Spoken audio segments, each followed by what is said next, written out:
Hey, Longtime Toolies, it's Kyle again. So you just saw me unbox those two Stanley planes I got off eBay.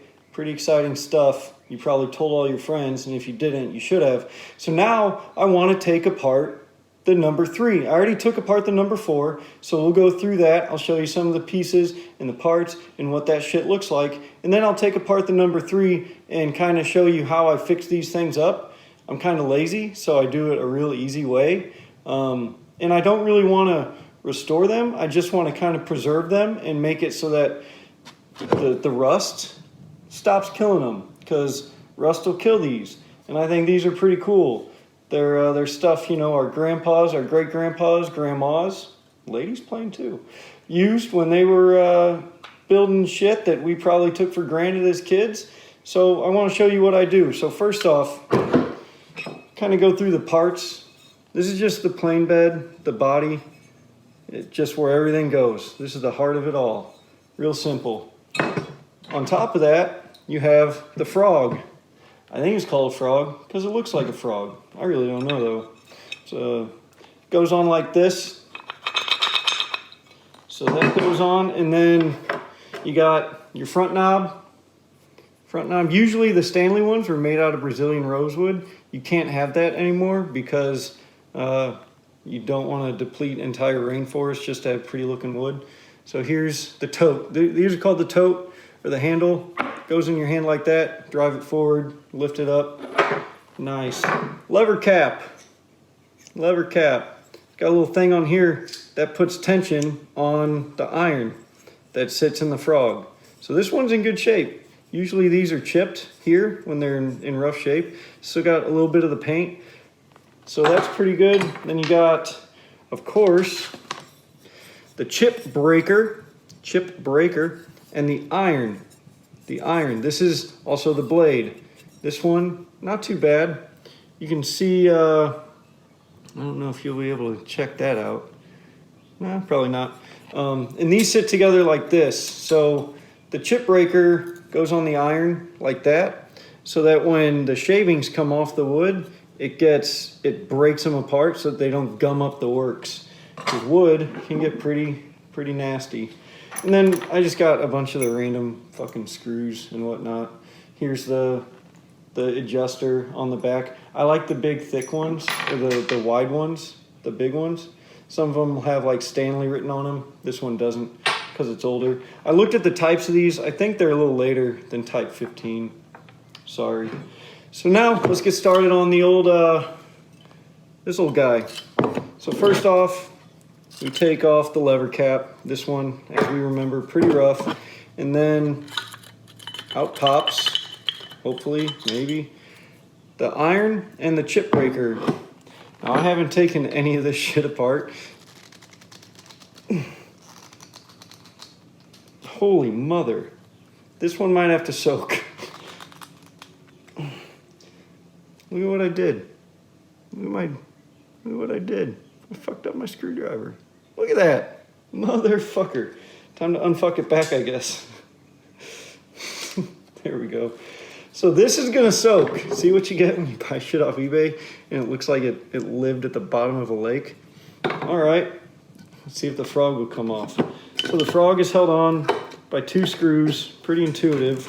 Holy God in hell. That is not budging either. No big deal. We'll just soak this whole damn thing. Let's get the totes off though. I'm not soaking those. These are valuable things. So those are held on by a brass screw on the top. Here's the one from the number 4. This number 3 one, pretty much the same exact design. Not much different.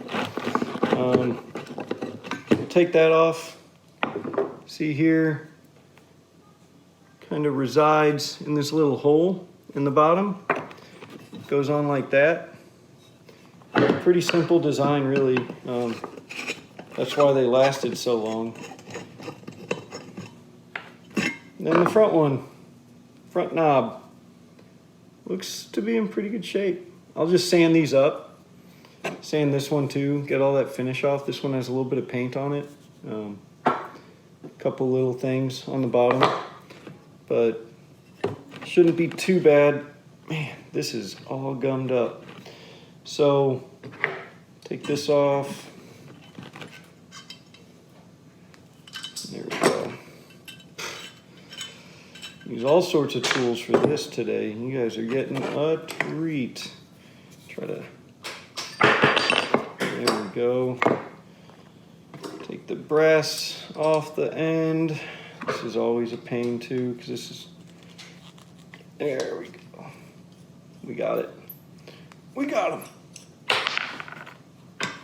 Shout out Bin Laden, you dead bitch.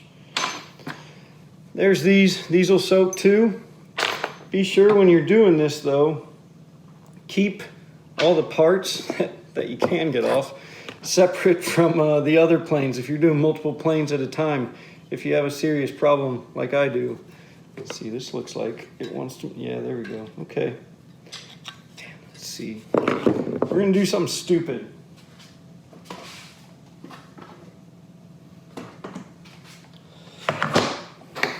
We can get this son of a bitch.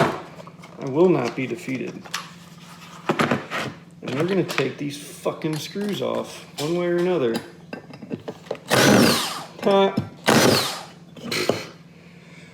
Look at that.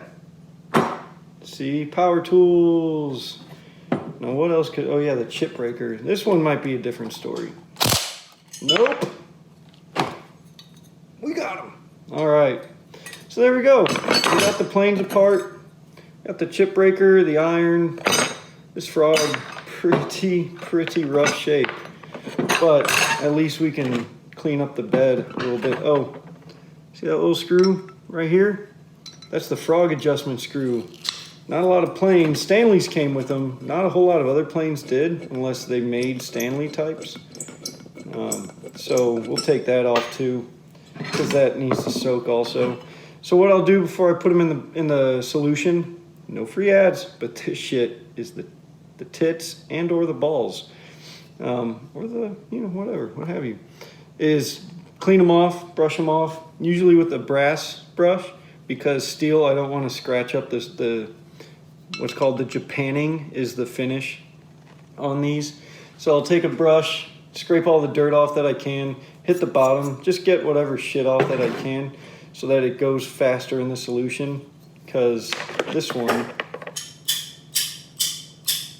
god damn, has seen better days, but we're gonna bring it back, and we're gonna make it shine again. And I'm gonna use the fucking son of a bitch, because that's why I buy these, because I wanna use them. I don't buy them to put them up on shelves, although I did put some up on shelves. Those are transitionals, and I got an old Henry Diston Sons axe.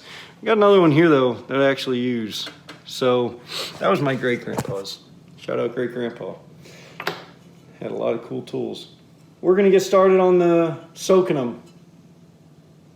That's all I got. We'll see you next time. Oh, Longtime Toolies, Twitter, Instagram, Pinterest, and YouTube, where you're watching this, probably.